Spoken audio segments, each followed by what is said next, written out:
Okie dokie. Okie dokie. Oh, good.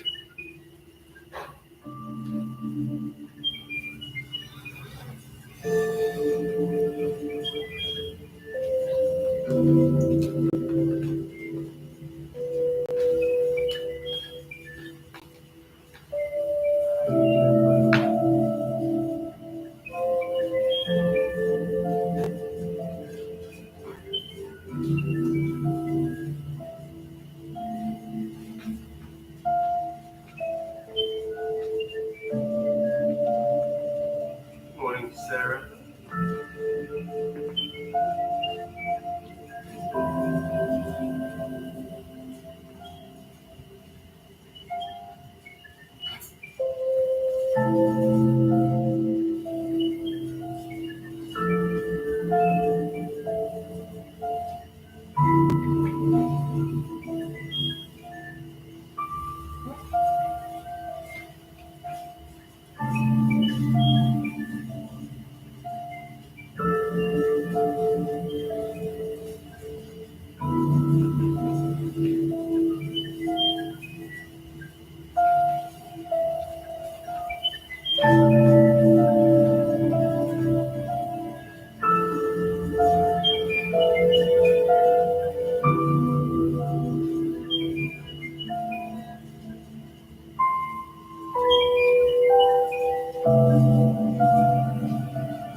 Morning, Hal.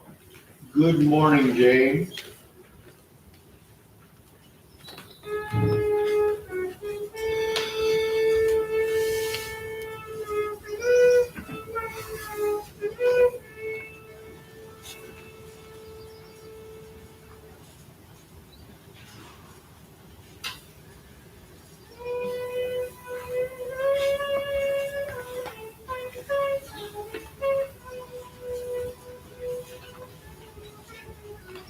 Morning, James. Very good. Figure out how to sing. What's this 12 bucks in the account? And you are starting, I can just really up on the go. I mean, I know so you want that one. Yeah. We'll just sit here. I can look at my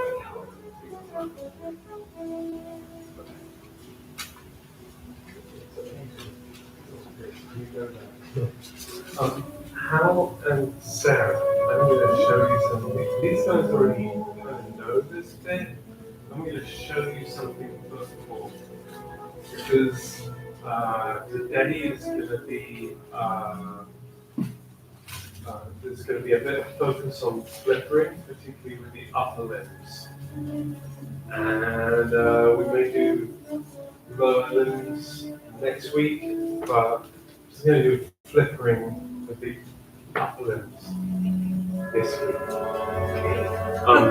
And I'm going to do it over here because then I can show, good morning, UK people, and show you how this works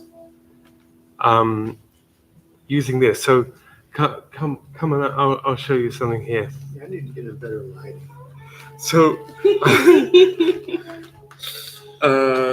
when you're on the ground, we're going to start moving the arms with as little tension as possible. And the way that we're going to do this is, sometimes when we're doing the work, we imagine the fingers growing out of the rest of the limb. With flippering, it's like you're a fish. So we were talking about this earlier, how about sea lions and how they propel themselves through the ocean. So you're going to have sea lion arms. And as usual with Dart, all movement is the phrase is the end. The phrase to encapsulate all phrases is, what can I let go of as a result of this movement? And so you're going to move the arm and like this. There's going to be something called ulnar deviation and radial deviation. So as far as ulnar deviation, the pinky is going to move towards the pinky side.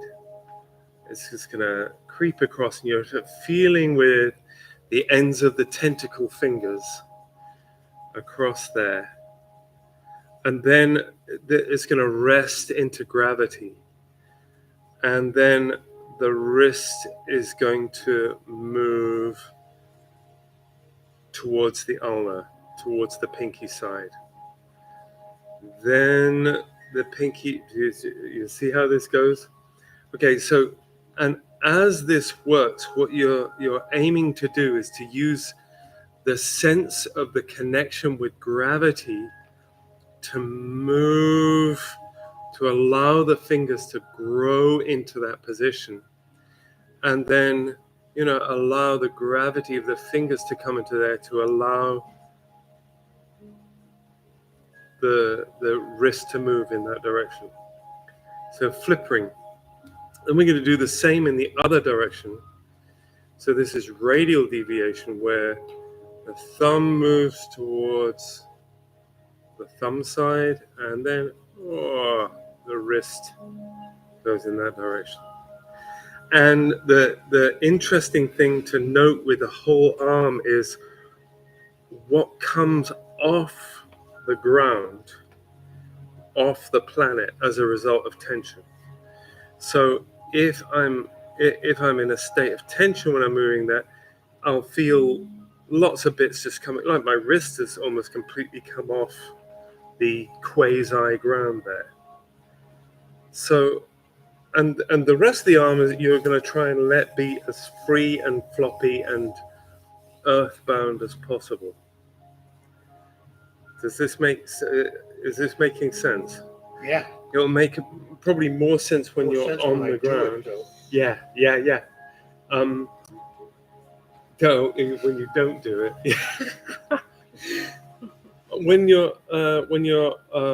when your hand is this way, we're going to play with the extension of the fingers across the floor when the back of your hand is on the ground, but you'll find that probably the knuckles and the first joint of the fingers is probably going to be where your hands end up being on the ground, and sometimes the thumb can be there as part of that, but it's the same deviation with the wrist and the fingers. Yeah, so that's what we're going to be playing with today for the most part. So grab a towel and a block, and I invite you to come and lie down in constructive rest. That being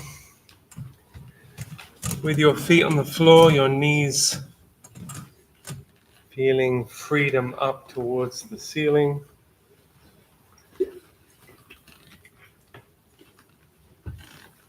And your head on the block.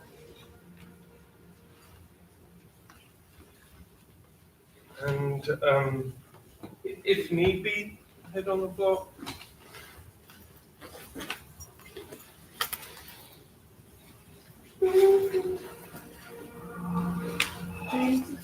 like to ask you specifically. Yeah, so the great way of knowing whether you have enough blocks under your head is whether your chin is jutting up towards the ceiling. So it's like if your chin is pointing upwards towards the ceiling, then it's quite possible you've got too few blocks. So you feel what this feels like. Yeah. So it kind of it means it's constriction in the back of the neck. Likewise, if you have too many blocks, I just borrow that block from you for a moment. If you have too many blocks, then you'll feel constriction in the front of the neck. Yeah, do you feel that? Yeah. So, and this varies depending on, how well you slept, or, I have got kind of just blocks, but you can find a book that will make you happy. I have a couple of favorite books at home that that seem to be about the right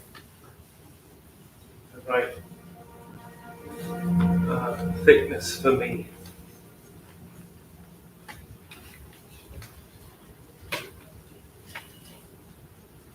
James, Yeah. can you turn off those lights? Oh yes. Yeah. I owned the windows specially so that you can have natural light. And then there's even one that's flickering there. That's horrible. Yeah. How's that? It's great.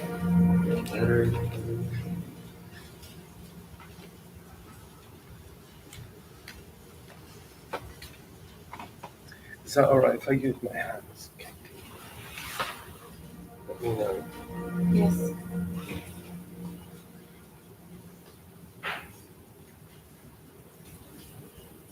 So there's a couple of themes this week. One theme which is going to be flippering, morning fire. And the other theme, which is the two weights.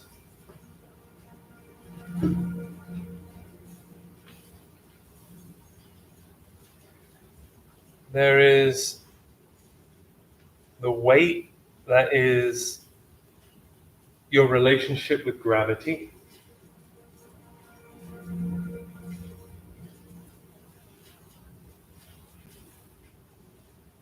And you can play with that right now, which is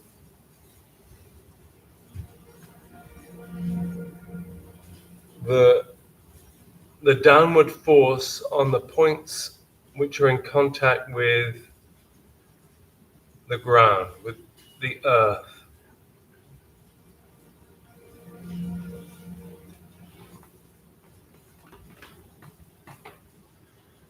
And I'll go over those points again.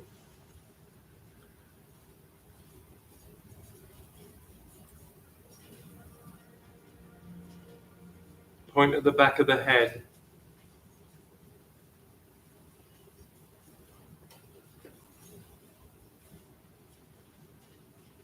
The 2 points of the shoulder blades.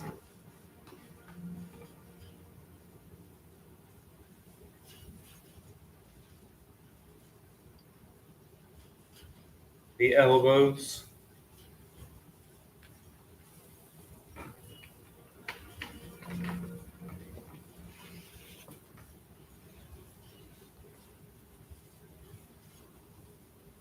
The 1, 2, or 3 points of the pelvis.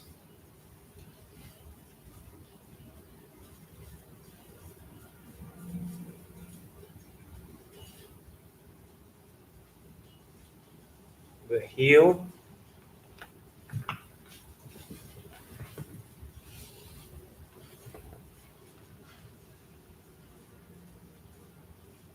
Point behind the big toe and the point behind the little toe.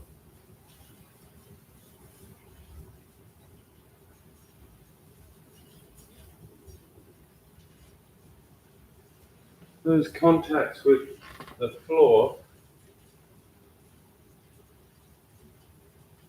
are your feedback for the weight of your bones.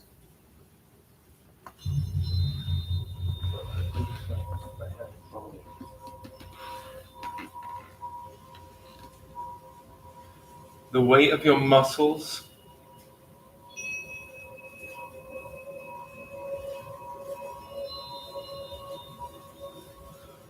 The weight of your tendons, fascia, your lymph, all those fluids,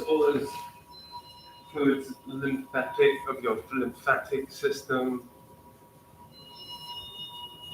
pulmonary system,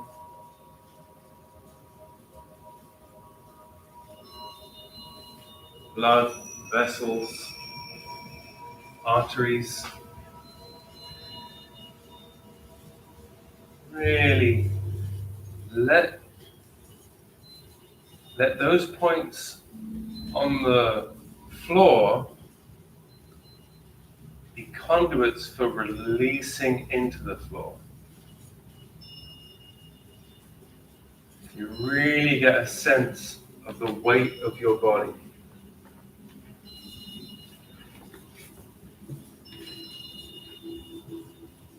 You can use whatever imagery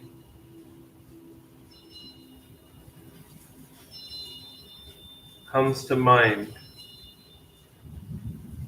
to allow your system to sink into the floor.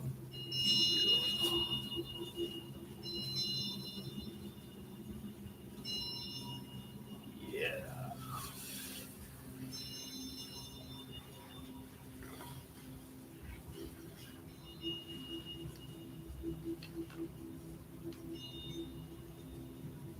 Be luxurious in this. It's kind of a celebration, to be honest. We're definitely on this incredible, gigantic spaceship floating through space, dangling on the end of a spiral in the galaxy. It's a pretty miraculous spaceship, actually. It's pretty high tech.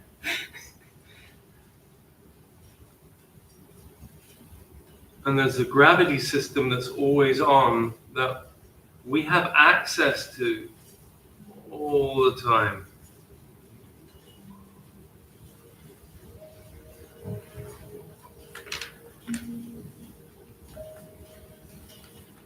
So this is one of the meanings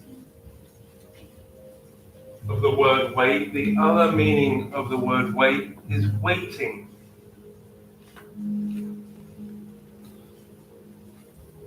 And the difficulty with any kind of rewriting of your senses in this respect is that we don't give ourselves the time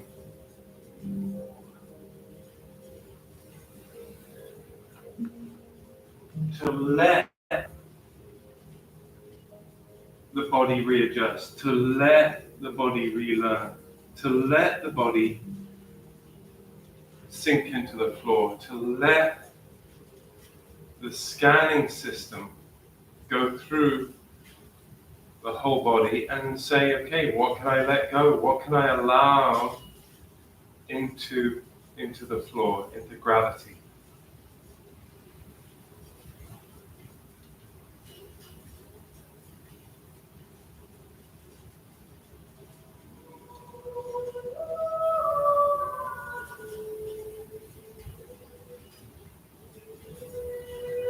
And Raymond Dart was very, very focused on the senses. The senses being the evolved mode of appreciating environment. And pretty much everything works in service of that. So as we come out of the womb and we develop as little bebés,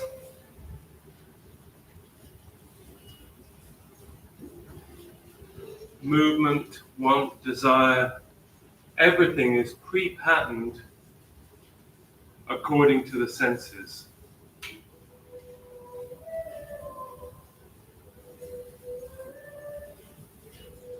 And here,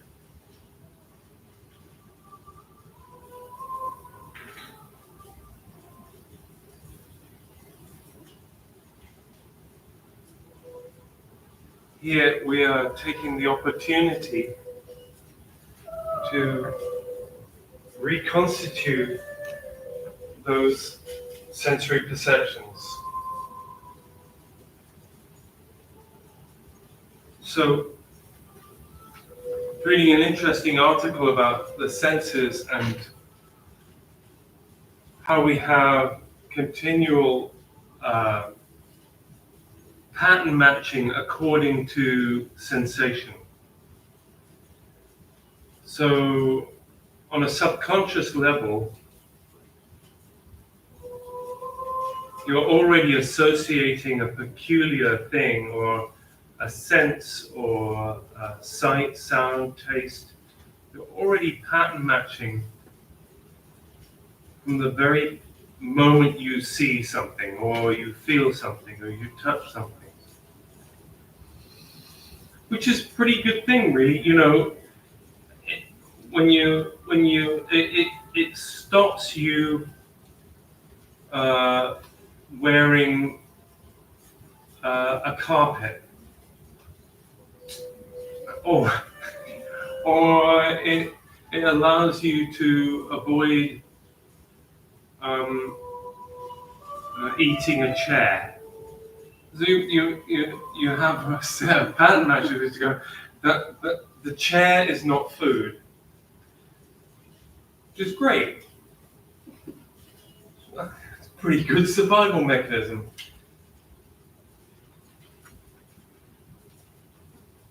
But just sometimes senses hold memories or patterns which are not useful.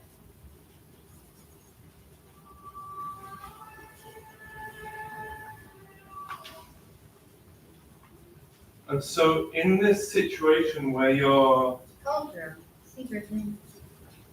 in the situation where you are lying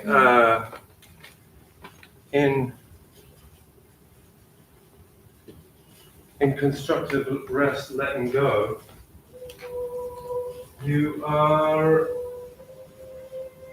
also seeing how you can empty the muscular associations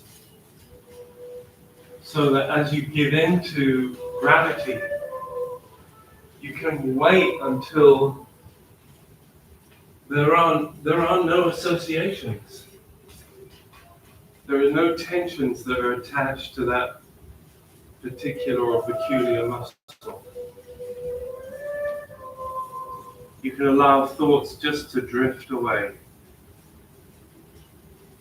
as you let the muscles just melt into the floor.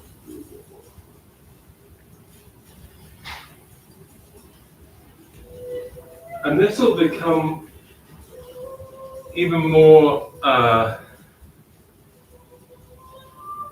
interesting when we do some flippering. As you move the hand, you'll sense all kinds of desires to habitually have tension along the spirals of the arm, or even in the back or the toe, top of the head.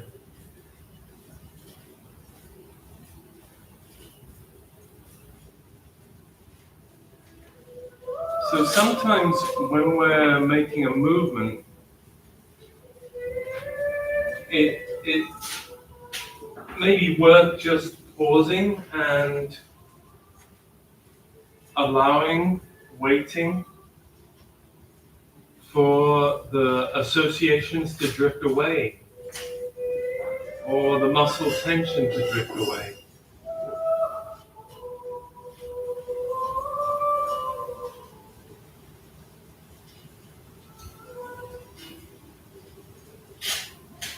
Okay, so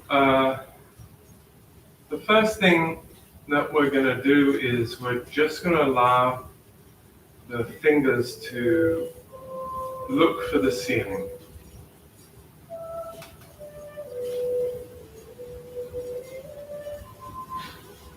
And that very instigation, of course, is loaded with patterns, with pattern matching.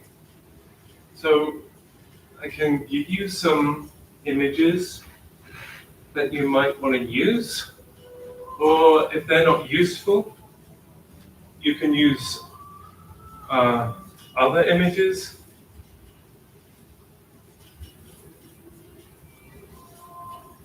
It could be that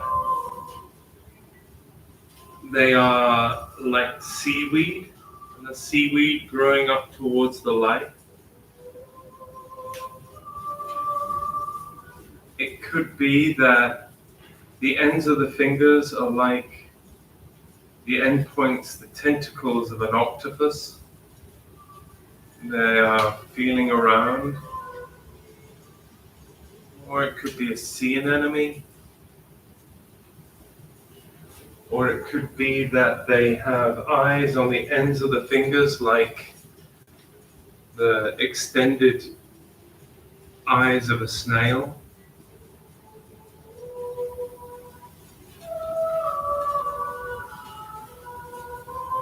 Or it could be that they are just growing, as in the womb, the way that the end buds just begin to emerge from the embryo.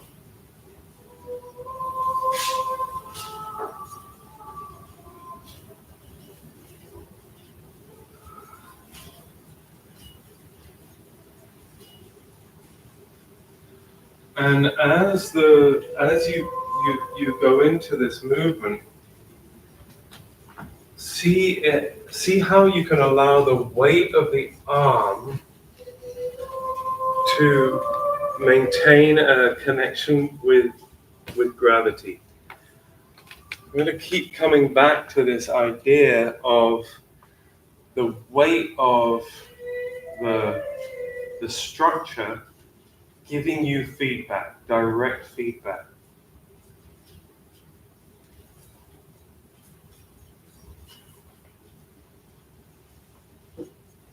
Because in the end, this is all we do is negotiate gravity to get from A to B.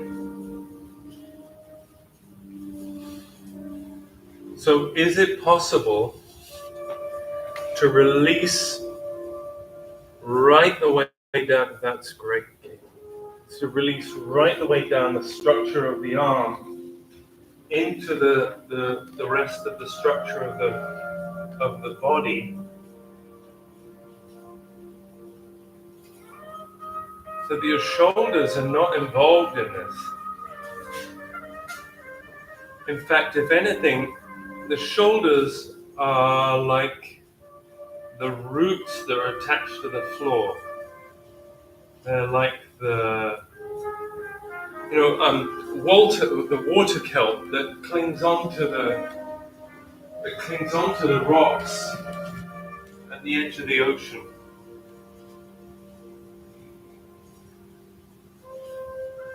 Yes.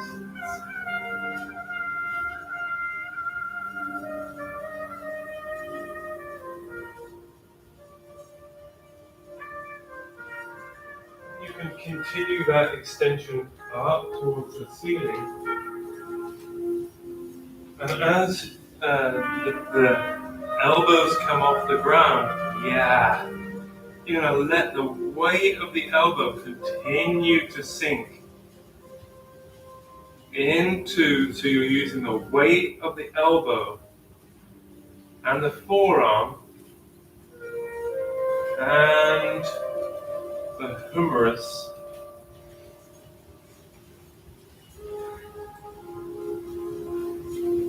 to sink into the shoulder blade.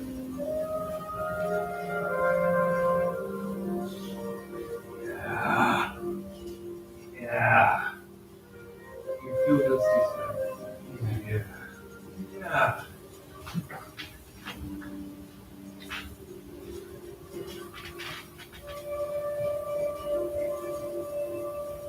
Yes. Yeah. Just then.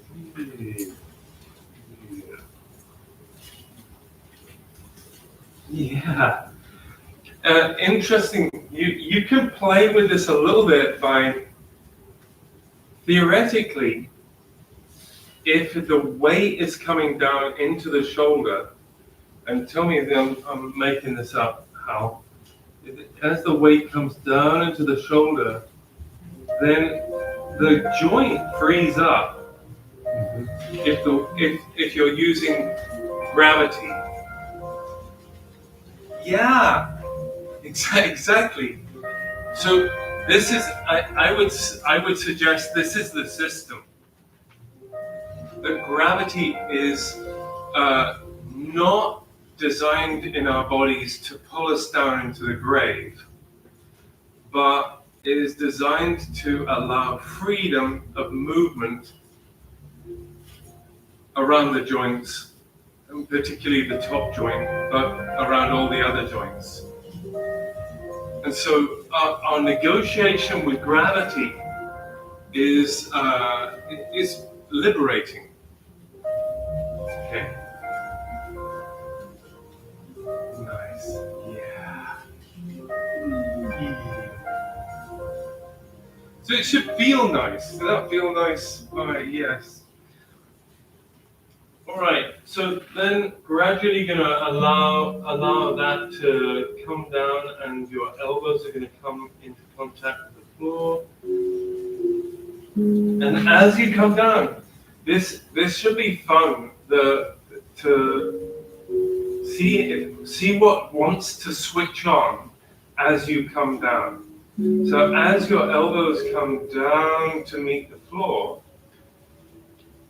is the idea going to be that you switch on in the shoulder, or is the idea still about the fingers growing to the ceiling?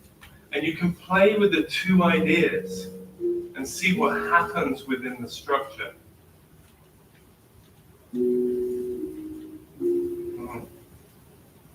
Very nice. Very nice.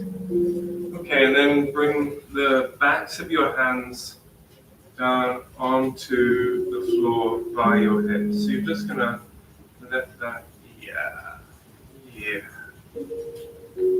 Very nice. So now I'm gonna ask you just to creepy crawly your feet out in front of you. So you're gonna creepy crawly the feet.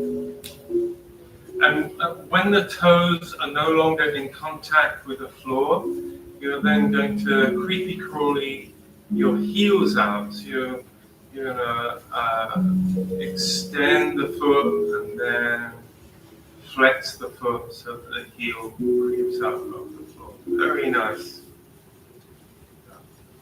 Now with the backs of the hands on the floor, this is by your side. You're just going to, on one hand, for one hand, we'll begin with. You're going to do a little bit of flippering with the back of the hand on the floor. So here, we'll do this first of all. Just extend the hand across the floor. And as you extend the hand, see what comes off the floor along the length of the arm as a result. Yeah, so it could be the elbow, it could be the upper arm. You'll have a sense for that. You feeling that? So this time, when you extend the hand across the floor, imagine it from the fingers, that your hands are growing across the floor. And see how that's different. So as your hand grows across the floor, you're going to see what you can let go of further on up the arm, and see if there's more contact with the floor as a result of letting go.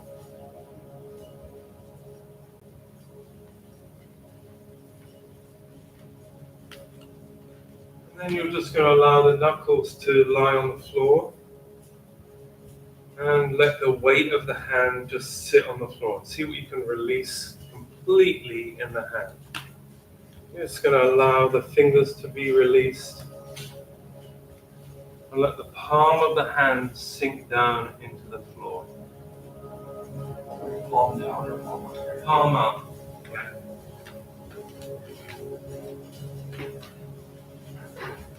Really nice there.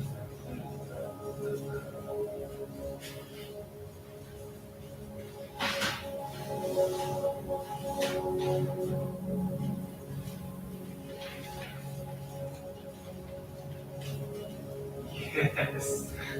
Cool boat.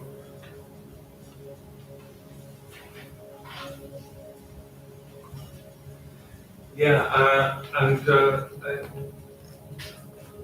using the breath, Bo's just reminded me that I think you can use the breath to release the weight into the floor. So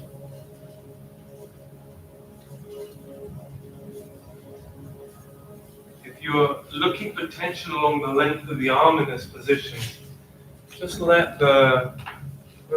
take the in-breath to check for tension, and then on the out-breath, see if you can just release the palm and the back of the hand into the floor. Okay.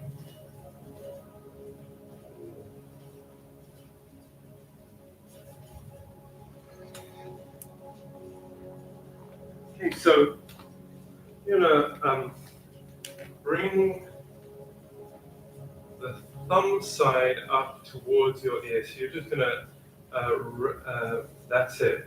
Radially deviate on one side with the thumb coming up towards your ear.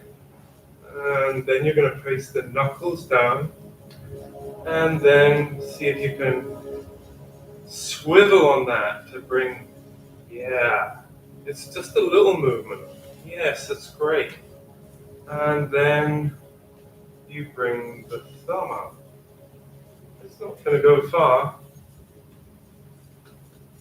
And then bring the weight of the knuckles down, and you find that the rest of the arm begins or has to follow. But here's the doozy, and this is why weight and weight are the theme of today. And you know, I of course have an agenda, and so I'm going, oh, I've got to get from this bit to this bit as quickly as possible, so as we get to lying in prone and doing this. Oh my goodness, I'm going to run out of time. I'm doing all of that in my head, but the whole point of this is about waiting. So if you are in the midst of doing a movement and you sense that you have tension in the arm as a result of that movement, then just stop and just wait. And bring your mind to the weight of your arm and the weight of the rest of your structure. Really give yourself permission to just wait. And there may be all kinds of judgments about the way that you think your body should be. And I invite you to just wash that away. The idea, oh, surely my fingers should be able to just lie on the floor and be flat. Or the idea, surely in this position, my arms shouldn't be in such and such a way. Or, any of the judgments that you think that your body should be, we're going to just bleed those away, just melt those away, and just invite gravity to give you the information.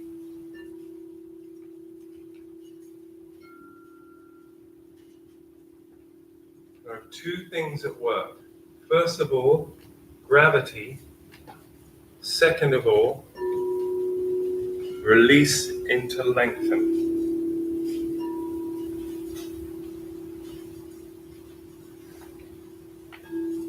And if you've tried the thumb way, then also you can go the other way, where you allow the pinky to come towards the ulnar deviation. So the pinky comes towards the pinky side, and then the pinky wrist will then respond.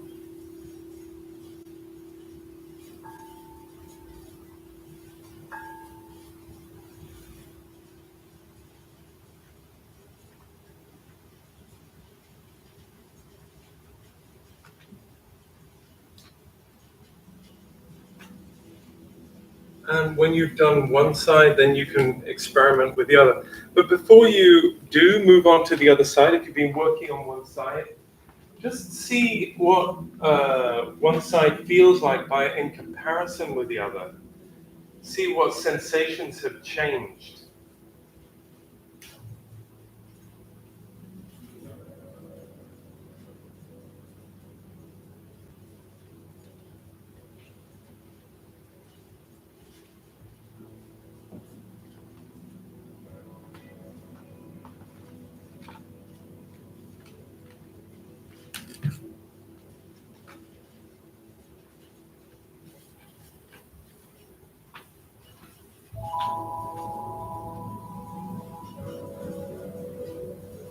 Such nice movements going on.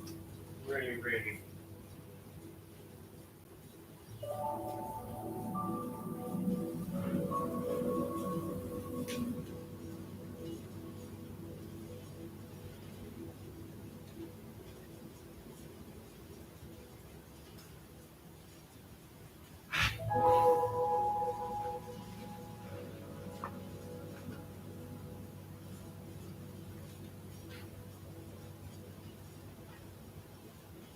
Yes. Yeah. Wow. Yeah. So this is really fun.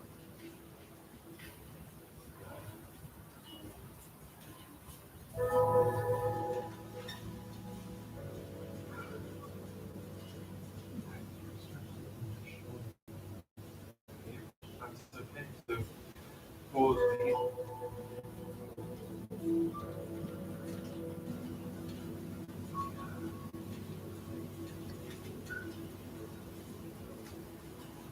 And then go back the other way.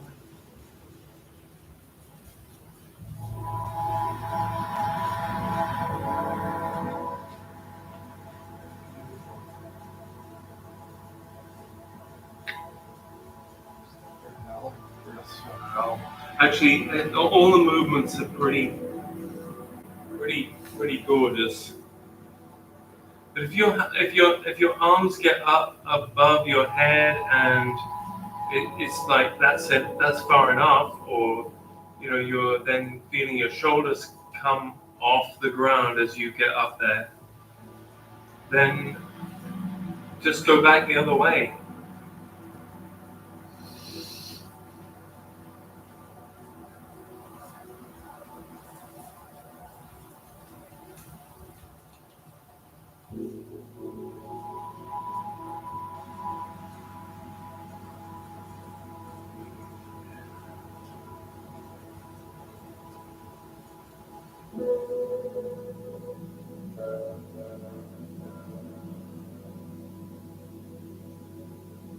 What you're playing with is patterns. So this movement is really an exercise in association. I know that I've gone over this before, but I'm going to go over it again. There's the system of associations that one has with a movement, which goes, what am I thinking before I make the movement? So I go to make the movement, I already have something that is predicting how I'm going to make the movement.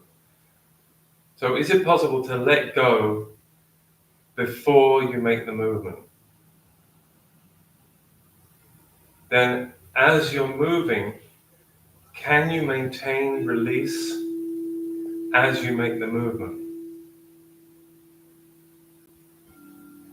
And then what can you release as a result of this movement?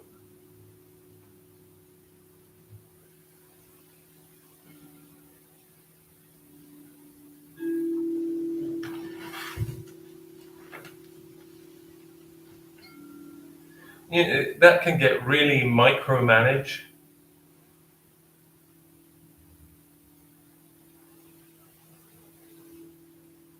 And Alexander's process would also talk about the choice itself. Where you say, okay, I'm gonna make this movement. But then you either make the movement or don't make the movement. And that is not a choice.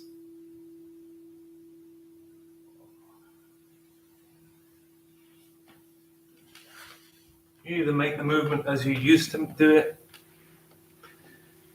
You make the movement with an idea of ease. You don't make the movement, or you do something completely different. And then your choices begin to open up.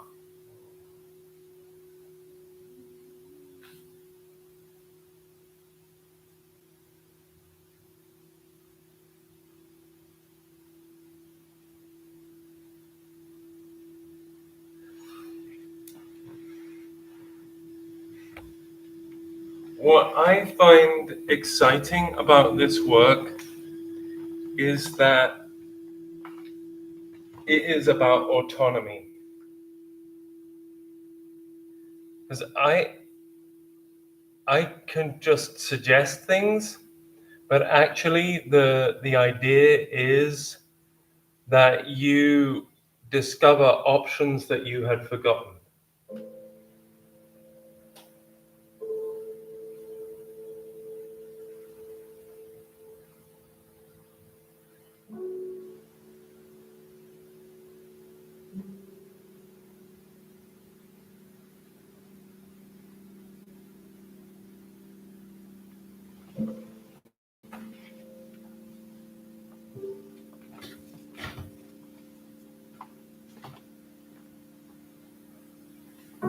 Okay, so I'm going to flip one side up so that you're going to be able to roll over onto that side and lie on that arm. Oh, yeah, I'm just going to do it that way. Actually, if you can flip one side up so that you can take your beautiful gabasso in your hand. Very nice. And then with the other hand, you're going to just remove that block. Yeah, nice. Nice. Interrupting yourself is great. It's a great habit. great habit to interrupt the norm. There's I was listening to a podcast that was saying that this guy was saying that a way of teaching yourself that you have a choice is to put on your shoes with the other shoe that you put on the normal one. So if you normally put on the right shoe, you decide, okay, I'm going to put on the left shoe.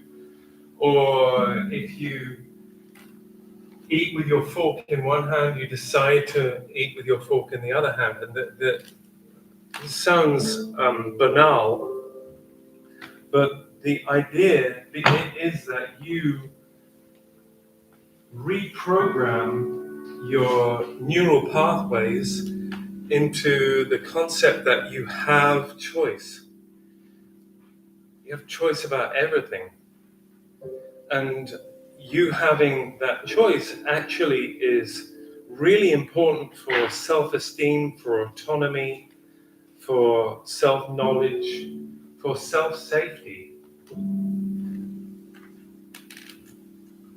Okay, so you're going to look towards the arm that you're going to roll over onto. So allow the head to just follow the eye. There's going to be something awesome over there that you definitely want. I mean, it could be the nose. Your armpits could smell really wonderful, and it might be that your nose wants some more of that good stuff. The arm, yeah, just going to come and roll onto that arm. So as your head turns, then the heart goes with it, and you're just going to roll. Yeah, that's beautiful, Bob. What a great idea. We're probably going to do that on the other way as well. You're just going to rock on your side for a moment, just to remind the side. Yeah, nice. Just have that idea of elongation along the side, and let the weight of the pelvis sink into the. Ah, yeah, that's gonna feel good. Oh, yeah, what's that like? Yeah. So it's fascinating to feel how the body as pattern reaction wants to help you. It's like the tension wants to take you away from the ground.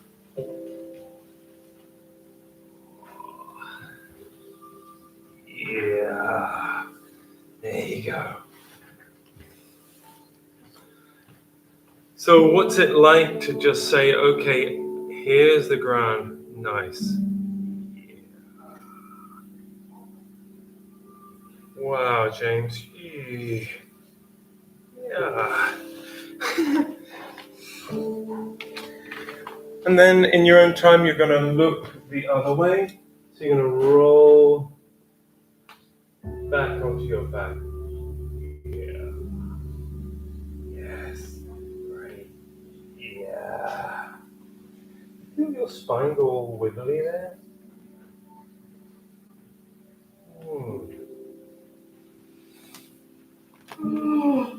And then we're going to play with this idea that Bo had.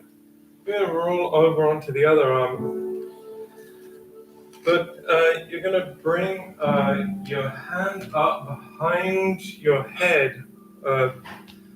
So you're going to encourage your head to roll over onto the other side.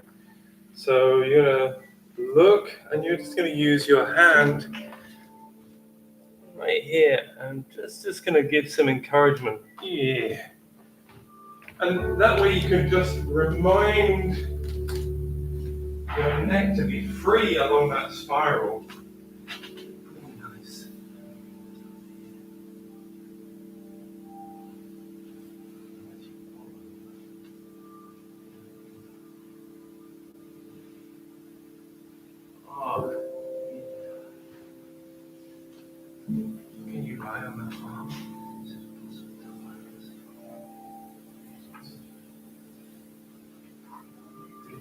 If it's not, don't worry about it.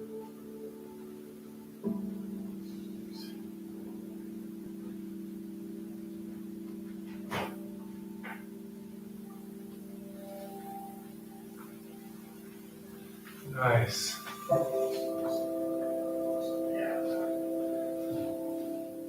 And then just going to continue over onto the front. So you're going to do some lying down and prone.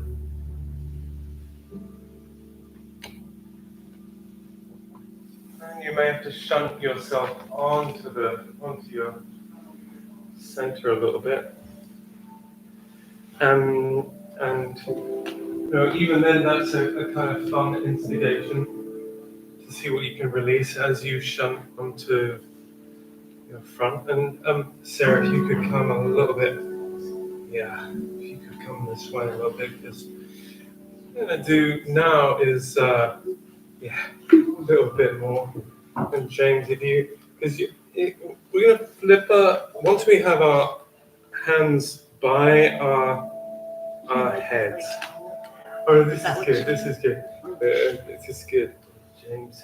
Oh, and as you're shunting, also, it's the same. It's the same thing. If you can imagine that your whole body is kind of like a hand that is moving across the floor. It's a similar deal. Yeah. Nice, James. Exactly. Yes. So now with your head right in the center, what you're going to do is you're just going to flip one arm out till it's absolutely. You're going to. It's kind of like a T shape. You know, bring that one arm out and just let that arm come out to lengthen out at right angles to the body.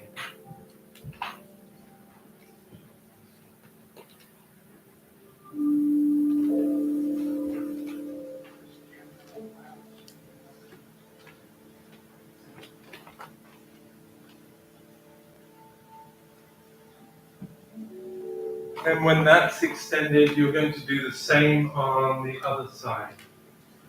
So extend them both up.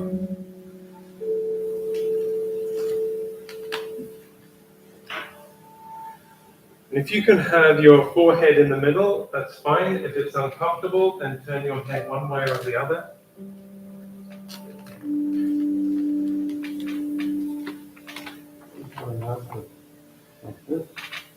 You can, so both hands are going to flip it out to an extension at right angles. And you might come across someone else's hand, which is all right. Use the sensation.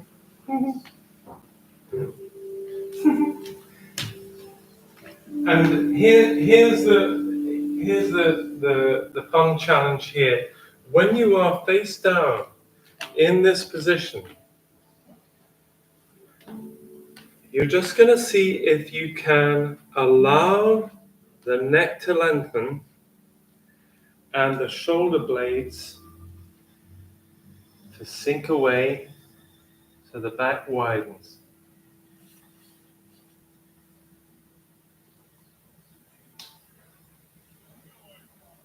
And see if you can let the trapezius release. Ooh.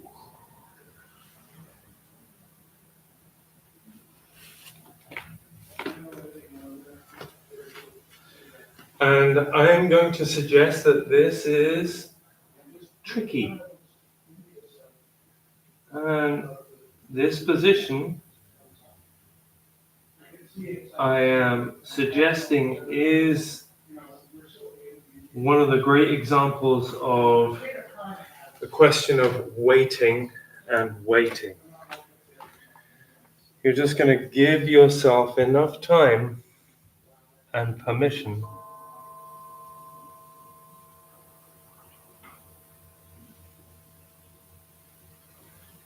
to let all those habitual muscle fibers to lengthen.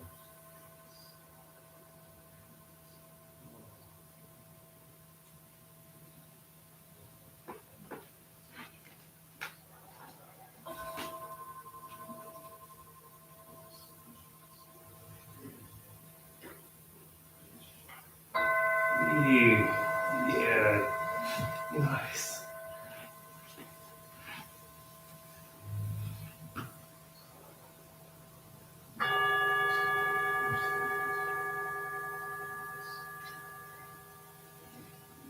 And have a quick little scan through the body to see if you're holding on in your butt or holding on the back of the calves or holding on the pelvic floor.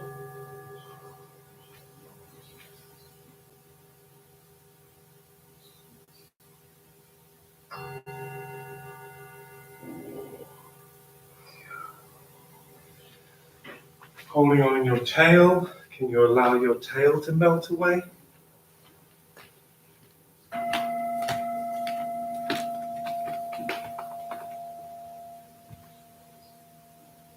And then you're going to flipper your hands back up either side of your head so that your thumbs are just a few inches away from your ears.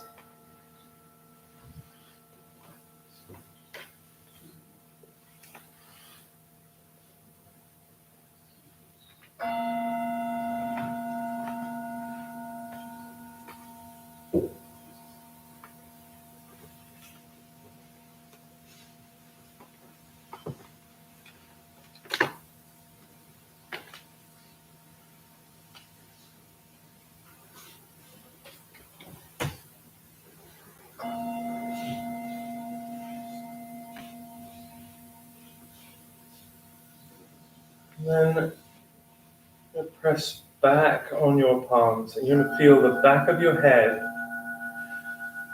back of your thoracic cage, your butt, your tail. All those things are going to be drawn up towards the ceiling as you come up into a crawling position. And let the, yes, beautiful, let your tail, as your tail comes backwards, you're going to allow that to give lots of integrity to the small of your back.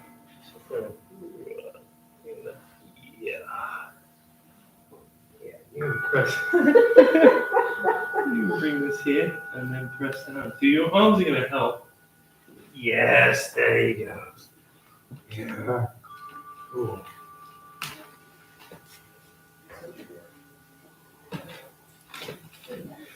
It's interesting that, feel this. Sorry. Yes, but yes.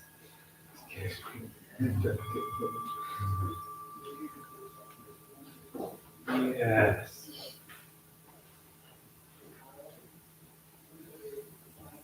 And still feel this back. So you feel it. Yes, exactly. What does that feel like when this comes to meet my hand?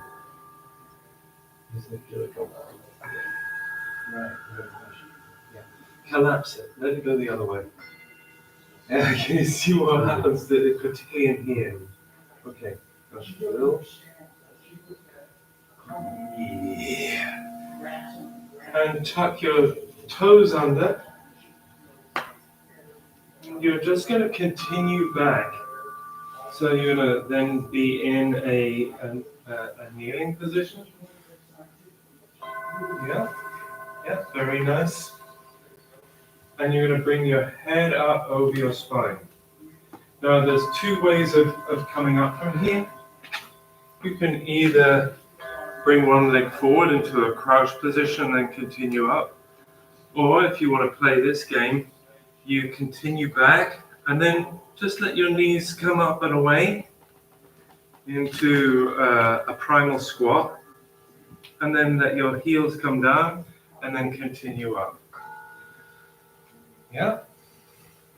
Still filling the back, very nice, still filling the back. Yeah, nice. Yeah. Still filling the back. Beautiful. Yeah.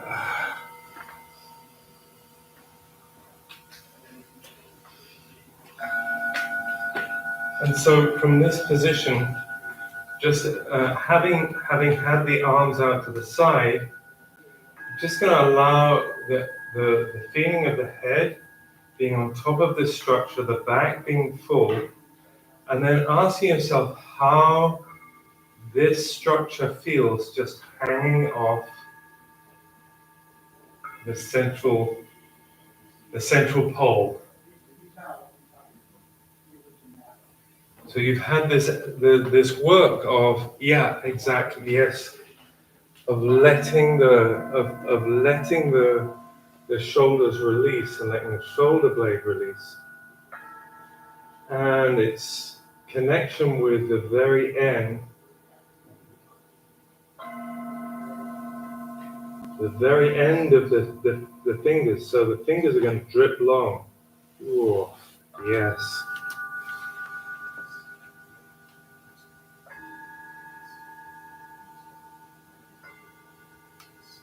Ah, that's it. Yeah. Beautiful. And take that for a walk.